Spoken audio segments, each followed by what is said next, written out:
नमस्कार, capital TV का खास शो यूपी का दंगल देख रहे हैं आप। मैं हूं आपके साथ पूजा। यूपी के दंगल में प्रचार के लिए पीएम नरेंद्र मोदी पूरी तरह से उतर चुके हैं। पीएम मोदी ने पश्चिमी उत्तर प्रदेश के 5 जिले मेरठ, गाजियाबाद, अलीगढ़, हापुड़ और नोएडा की जनता और पार्टी के कार्यकर्ताओं को वर्चुअल रैली के माध्यम से संबोधित किया।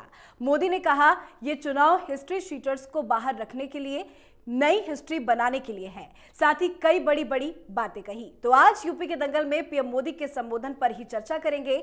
चर्चा के लिए हमारे साथ स्टूडियो में मौजूद हैं कैपिटल टीवी के editor in chief doctor Manish Kumar. Doctor साहब, बहुत बहुत स्वागत है आपका। धन्यवाद। कई बड़े बड़े बयान आज पीएम मोदी ने दिए, साथ ही विपक्ष पर हमला किया, उस पर चर्चा आपसे करेंगे। पर जिस तरह से वो जन चौपाल कर रहे हैं, पश्चिमी यूपी को साधने की कोशिश कर रहे हैं, उसका इम्पैक्ट कितना पड़ेगा? देखिए, प्रधानमंत्री इज ए चैंपियन कैंपेनर। इसमें किसी को कोई डाउट नहीं होना चाहिए कि प्रधानमंत्री अगर फील्ड में उतरते हैं तो माहौल बदल देते हैं। और सबसे बड़ी बात कि आज जो उन्होंने जिन मुद्दों को उठाया वो मुद्दे ऐसे हैं जो चुनाव की दिशा और दशा दोनों को बदल सकते हैं। वो प्रधानमंत्री में काबिलियत है। अब देखिए, मेरी नज़र में जो सबसे अहम बात उन्होंने आज कही वो बहु बेटियों की इज्जत, दंगा, डर और खौफ का माहौल। ये हिस्ट्री शीटर जो आपने इंट्रोडक्शन में कहा, ये हिस्ट्री शीटर हैं कौन? दरअसल जो यूपी के अंदर जो सबसे बड़ा मुद्दा खास करके फर्स्ट और सेकंड फेज के अंदर आने वाला है वो लॉ एंड ऑर्डर का है। आप वो जमाना याद कीजिए, हम लोग नोएडा में ही हैं। जब अखिलेश यादव की सरकार होती थी, नोएडा में आए दिन मर्डर्स हुआ करते थे।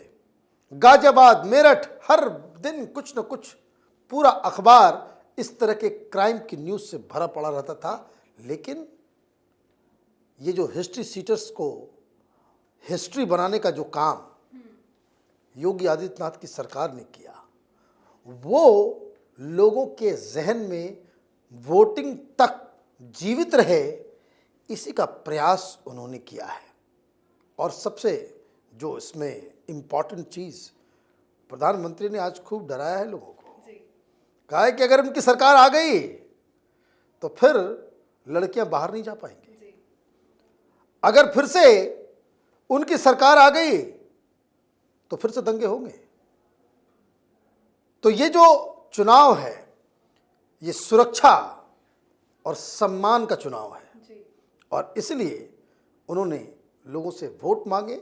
और मुझे लगता है कि he was right on the spot कि भाई लोगों के दिमाग में जो इस वक्त चल रहा है, जो उधेर बुन है, तो वो बताने की उन्होंने आज कोशिश की। बिल्कुल, आपने बहू बेटी के सम्मान वाले बयान से शुरुआत की है, तो उसी बयान पे मैं आऊंगी। पीएम मोदी ने कहा कि मुस्लिम बहन बेटियां भी अपने आप को सुरक्षित महसूस करती है। उन्होंने एक बात कही कि भाजपा डंके की चोट पर कह रही है कि दबंग और गुंडाराज यूपी में नहीं लौट पाएगा। देखिए, ये बात बहुत लोगों के जहन में उतरेगी नहीं, जिसको कह सकते हैं कि ये पचेगा नहीं, लेकिन ये हकीकत है कि जो युवा वर्ग है मुसलमानों का, खास करके लड़कियां, वो योगी सरकार से बहुत ही ज़्यादा वो इम्प्रेस्ड है। ये नहीं कि वो 100% वो लोग वोट करेंगे, लेकिन एक बड़ा चंक है जिनको लगता है कि उनकी इस सरकार की वजह से ये बाहर आ जा रही हैं। और दूसरा, जिन लड़कियों को, जो आप समझिए, ये ट्रिपल तलाक का इम्पैक्ट मुस्लिम जो युवा वर्ग की जो महिलाएं हैं उसके ऊपर बहुत गहरा हुआ है। क्योंकि हमारी टीम जा रही है, मुस्लिम लड़कियों से भी हमारी टीम ने बातचीत की है। हमारे पब्लिक ओपिनियन प्रोग्राम्स को अगर आप देखेंगे तो उसमें साफ साफ डिवीज़न नज़र आ रहा है। जिस तरीके से लड़कियां खुद आकर के कह रही हैं कि ट्रिपल तलाक और ये जो पॉलीगेमी, ये जो बहुत ज़्यादा ये 3-3, 4-4 शादियाँ करने की जो ये दी गई हुई है, इन लड़कियों को लगता है कि इनका फ्यूचर तो बड़ा इस पे स्टेक पे लग जाता है। कौन ये चाहेगा कि उसका शौहर जो है 3-3 बीवियों के साथ रहे?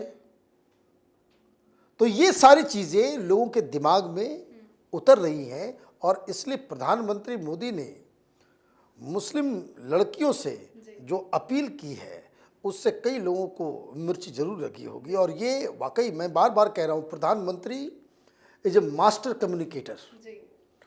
वो जनता की आवाज़, जनता के दिलो दिमाग में क्या चल रहा है उसको भुनाने में सबसे ज़्यादा काबिलियत रखते हैं। और इसलिए जो जो बातें उन्होंने कही वो टू द पॉइंट और लोगों के दिमाग में एक असर, एक छाप छोड़ने वाली बातें उन्होंने की है।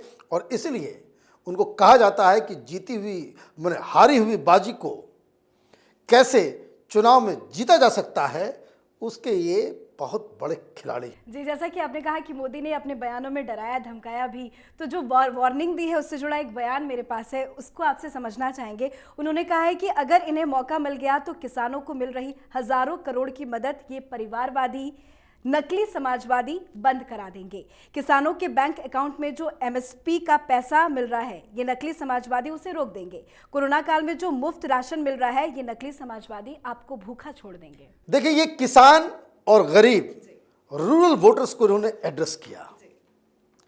क्या है प्रॉब्लम? प्रॉब्लम ये था पहले कि जब समाजवादी पार्टी की सरकार थी उस दौरान 13 चीनी मिल बंद हुए थे।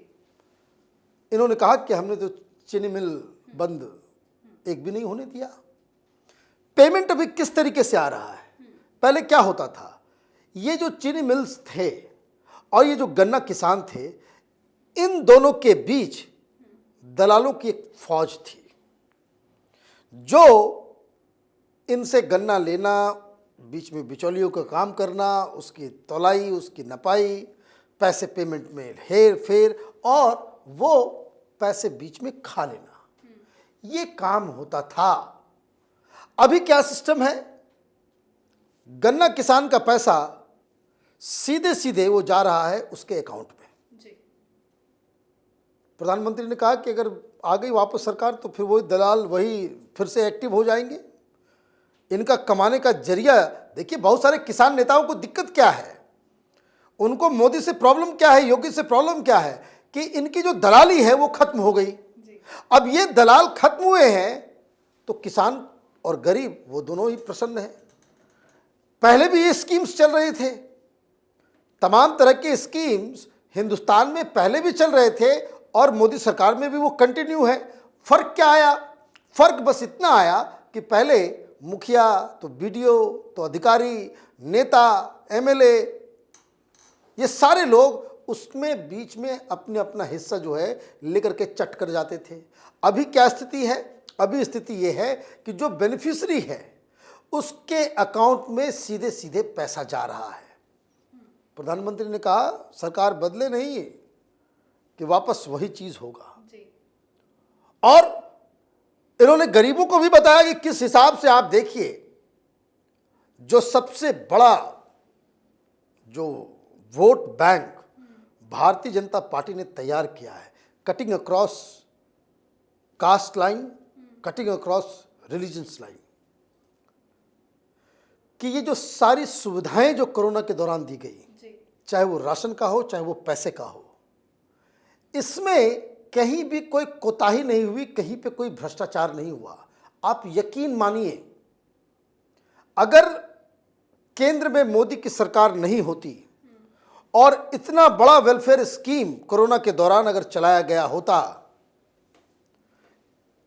किसी भी व्यक्ति को पूरा पूरा पैसा उस तक टाइम पे पहुंच ही नहीं पाता। ये सब अधिकारी, ये नेता, ये बीच में बिचौलिए, ये सब चट कर गए होते और लोग माने टैक्स पेयर का पैसा भी खत्म हो जाता और गरीबों तक मदद भी नहीं पहुंच पाता। तो ये सारी चीजें लोग रियलाइज कर रहे हैं और यही फर्क है पिछली सरकारों में और इस बार की सरकार। पिछली सरकार पे हमला बोलते हुए उन्होंने एक और बयान दिया है। उन्होंने कहा है कि ये मध्यम वर्ग की जेब पर डाका डालकर रियल एस्टेट माफिया को दे देंगे। नोएडा, गाजियाबाद लोगों से लोग इनसे बेहतर कौन जानता है। राशन माफिया से लेकर कमीशन माफिया तक, ठेका माफिया से लेकर खनन माफिया तक, नकली समाजवादी फिर पुराने अवतार में आने के लिए तैयार बैठे हैं। देखिए, तो नोन है, पहले तो खुला खेल फर्रुखाबादी होता था और ये बात सब लोग जानते भी कि ऐसा नहीं कि हिंदुस्तान में लोग जो है अचानक से पैदा हो गए। पहले की सरकारें किस तरह से चल रही थी, किस तरह से ठेकेदारी का सिस्टम था, किस तरह से लोग जो है, पहले आप ये समझिए राशन की दुकान लेने के लिए एमएलए से पैरवी लगाई जाती थी। एमएलए पैसे लेकर के वो राशन की दुकान को अलॉट करवाता था। अभी आप देखिए तो बहुत सारे राज्यों में, यूपी में भी लोग राशन की दुकान लेना नहीं चाहते। क्यों? धीरे धीरे डिजिटलाइजेशन हो रहा है। राशन की दुकान वाले के पास कितना माल पहुंचा वो भी बाकायदा नोटेड है। कौन व्यक्ति किस तारीख को कितने बजे अपना राशन उठा के लेके गया है वो भी बाकायदा दर्ज हो जाता है।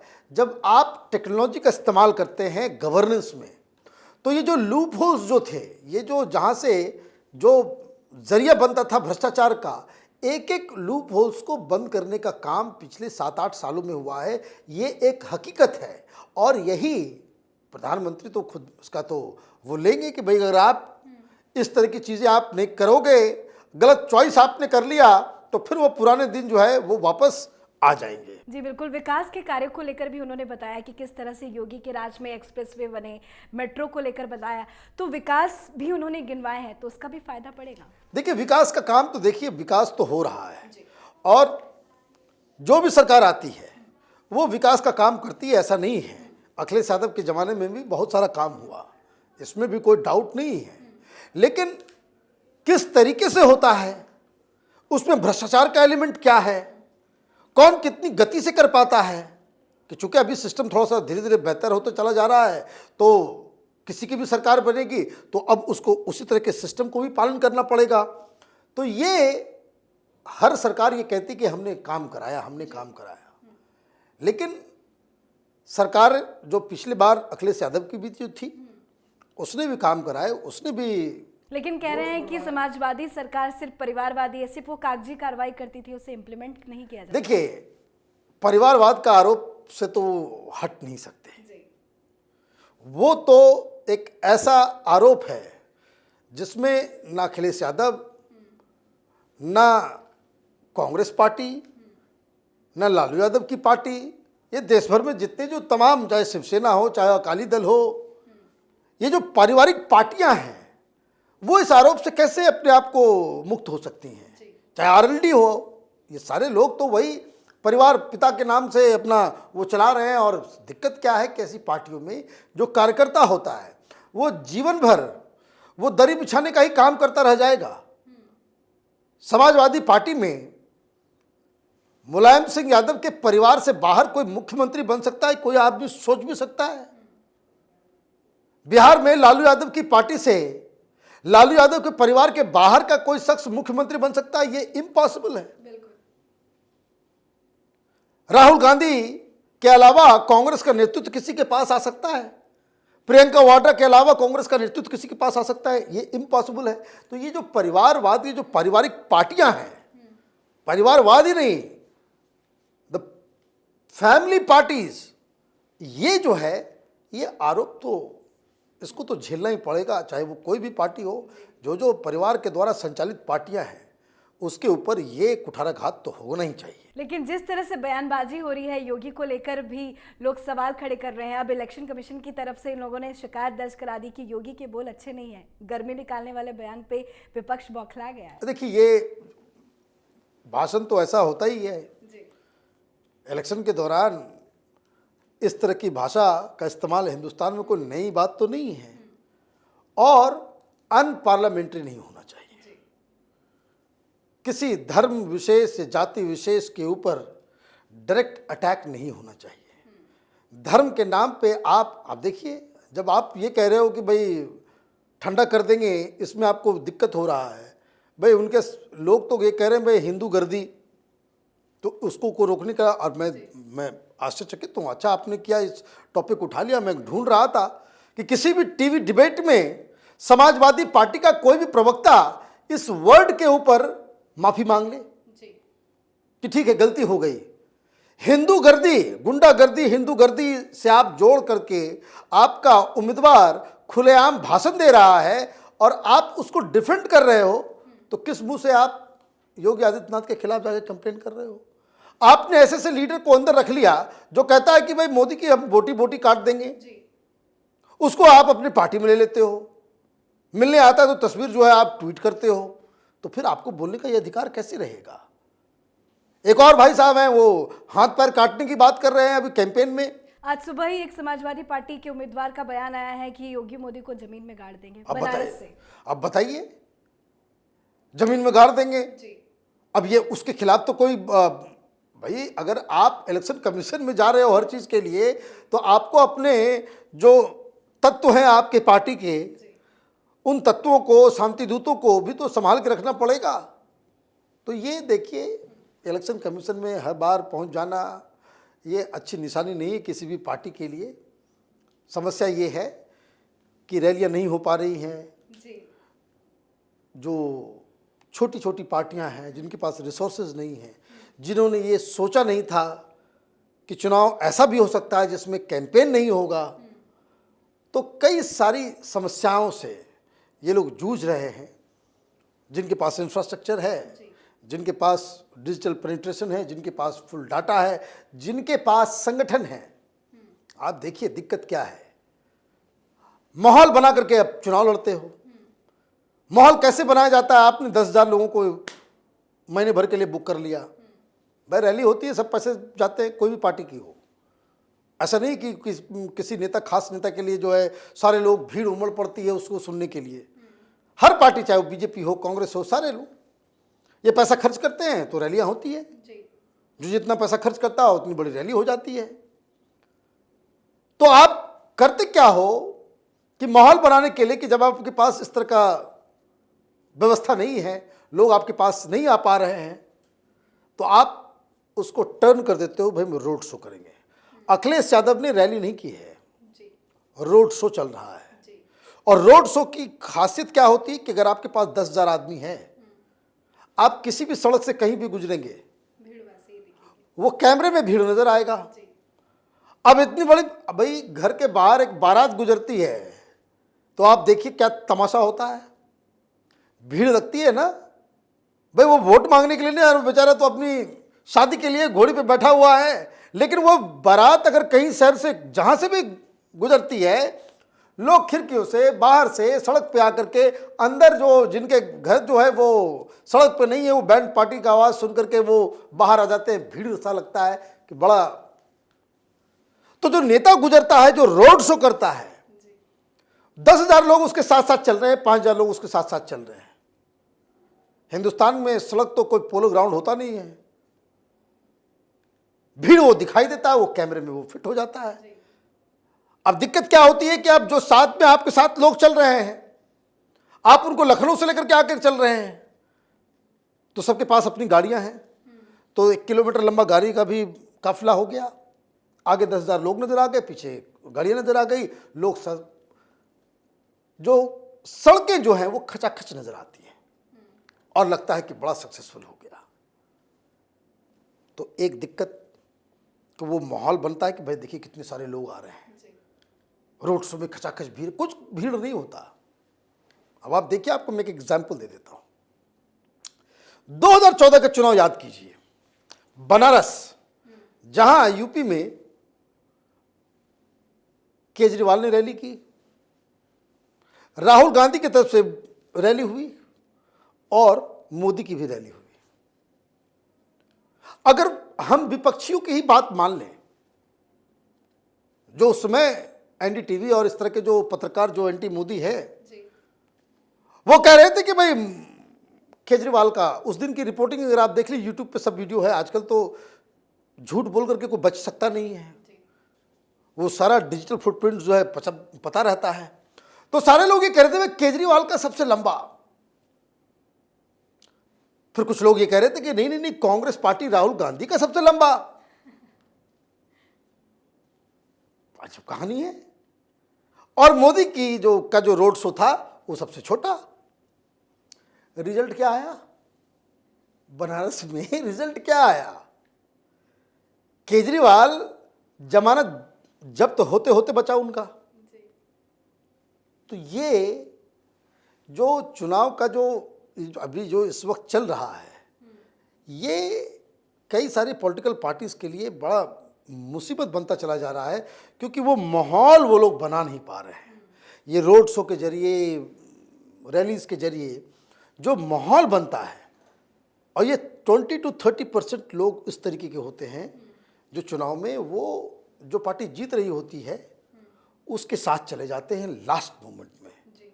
और यहाँ पे भारतीय जनता पार्टी को इसका बेनिफिट होता साफ साफ नजर आ रहा और है। दिक्कत ये है कि डिजिटल इंडिया का जमाना है, यही एक सहारा है जो योगी और मोदी जी की देन है। चलिए, बहुत बहुत शुक्रिया भाई धन्यवाद के लिए।